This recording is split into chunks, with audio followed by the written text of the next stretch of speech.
Well, the Super Bowl kicks off Sunday amid growing scrutiny over the NFL's hiring practices and its lack of diversity. The league has just 5 minority head coaches, raising questions about effectiveness of the Rooney Rule, which was intended to promote diversity. And all this comes as the NFL faces a lawsuit from former Miami Dolphins head coach Brian Flores. Let's bring in our next guest, Troy Aikman, Dallas Cowboys NFL Hall of Fame quarterback, joining us from California today. We've also got Brian Sozzi joining in on the conversation.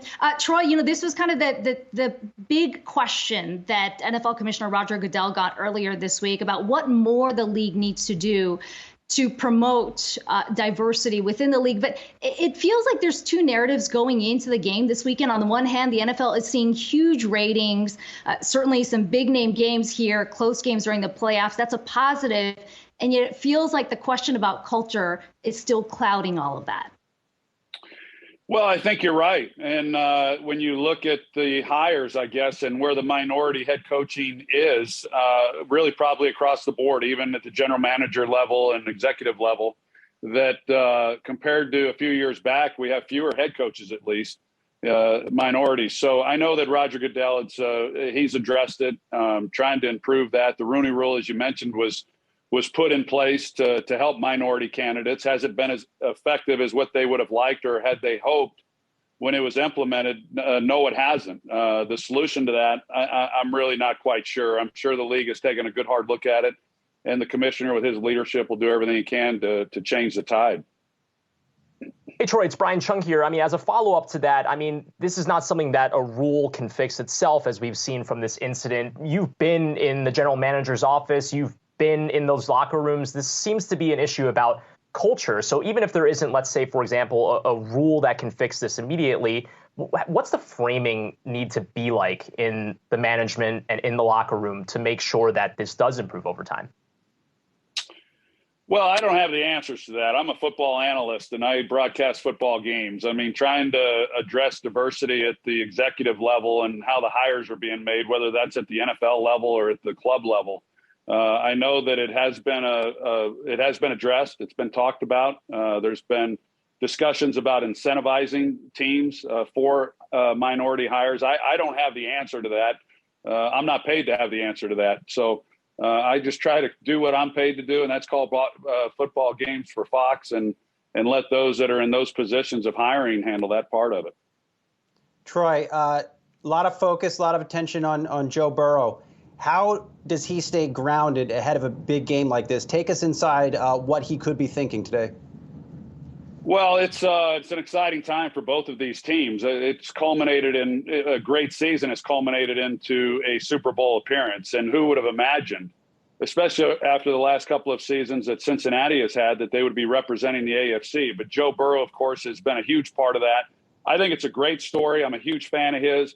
I love that Cincinnati has done what they've been able to do and has re-energized a fan base that hasn't had a lot to cheer about, in quite a number of years. And so to be able to win some playoff games, get to the Super Bowl, Joe Burrow, who is, along with Patrick Mahomes and a few others, becoming the face of the NFL, and just love the way he presents himself, the way he represents the NFL. And I'm excited to watch him play, as I am Matthew Stafford. He grew up in my backyard there in Dallas, Texas, where I live, right where I went to high school, right where my home is. And so he's a great story as well, with the expectations on him once he made the trade and went to the Rams, and after not having won a playoff game, and now here he is where they expected the team to be when they made that trade back in the offseason. So I'm excited about all of the storylines. You never know what's going to happen in a game like this. There's a lot of emotion, a lot of adrenaline, and I'm looking forward to watching it, as is most of America.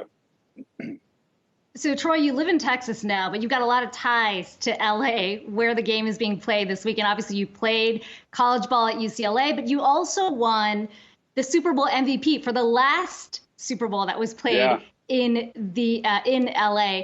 I wonder how you look at how the sports landscape has shifted in that particular market. And what does this Super Bowl mean in terms of trying to accelerate at least NFL's expansion within the city? The mayor we heard from earlier today said, look, this is a city of champions, but the reality is football is not the top game in LA, at least yet. Yeah, it hasn't been. Of course, right now in Los Angeles, it's the Lakers and it's the Dodgers, and they've been without an NFL team for a number of years. And so there's a generation of fans that haven't had a team locally to root for. And that's why we saw what we saw with the San Francisco 49ers when they came to town and were playing in such a meaningful game there in the postseason. But I think that game, I think NFC Championship game, was a big game for the Rams to win in order to create interest in football and, more importantly, in the Rams themselves, and now to be in the Super Bowl. I think that, Stan Kroenke with the stadium, and I think the Rams and Sean McVay and all that they've done, Kevin Demoff as well, there's been a lot of good things that have happened for this organization since they came from St. Louis.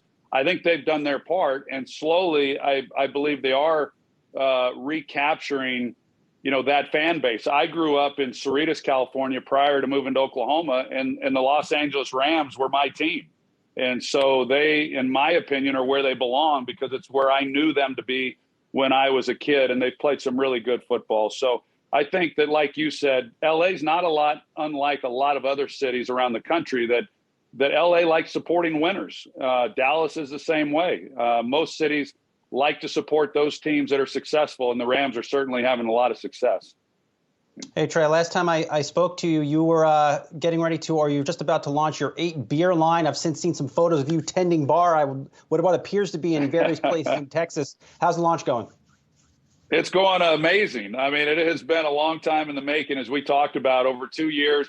Finally launched on February 1st. We're on draft and in cans, on premise, in select bars and restaurants across the state of Texas. We'll be on grocery store shelves, convenience store shelves beginning in the spring.